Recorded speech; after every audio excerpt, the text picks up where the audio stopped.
introduction to a memory, a monologue, a rant, and a prayer by Eve Ensler. Words. Words.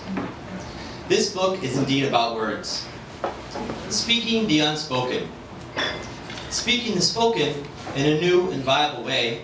Speaking the pain, speaking the hunger. Speaking.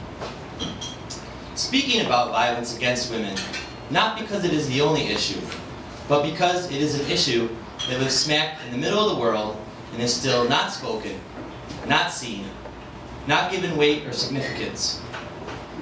So that words crack open numbness, denial, disassociation, distance, and deception. Speaking so that we are in community, in conscious, in concern. Speaking about violence against women, because in 2006, young Amish girls were gunned down in their school just because they are girls. Women are trafficked like meat, sold from poor neighborhoods to men in rich neighborhoods. Women are raped in Darfur on their way to get wood for the fire or grass for their donkeys.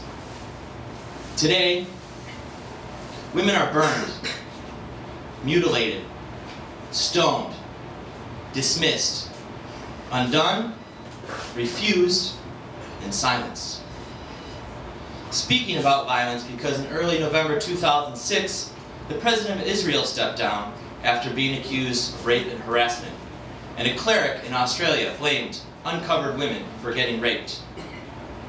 Speaking about violence against women because of your mother, your sister, your aunt, your daughter, your girlfriend, your best friend, your wife. Speaking about violence against women because the story of women is the story of life itself.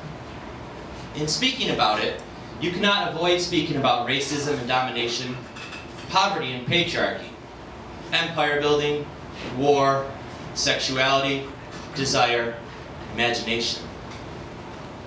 The mechanism of violence is what destroys women, controls women, diminishes women, and keeps them in their so-called place.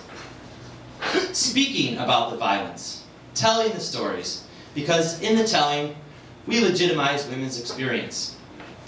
We reveal what is happening in the dark, in the basement, out of sight. In the telling, women take their power back, their voice, their remembering, their future.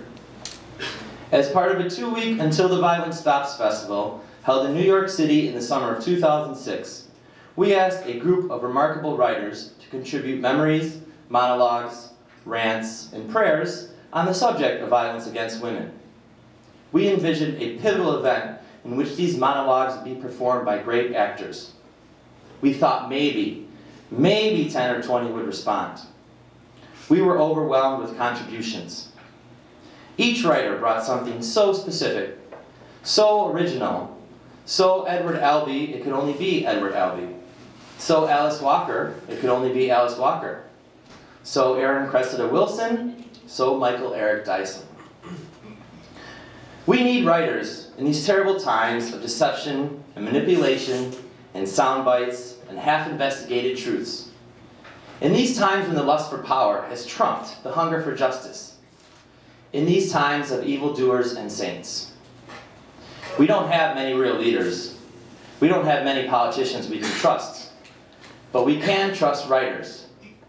Rather than selling us something, they are exploring something. Rather than dominating us, they are opening us.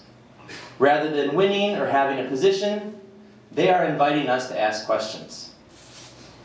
We need each and every writer, each and every artist to tell the truth the way she or he sees it, the way it comes to her or him. Some of the work in this book is funny, some mysterious, some very difficult, some devastating. All of it is new. The first time it was performed was at the festival before 2,000 people. It was thrilling. The writers in this book received no payment for this work, other than the deep satisfaction that comes from serving the higher good.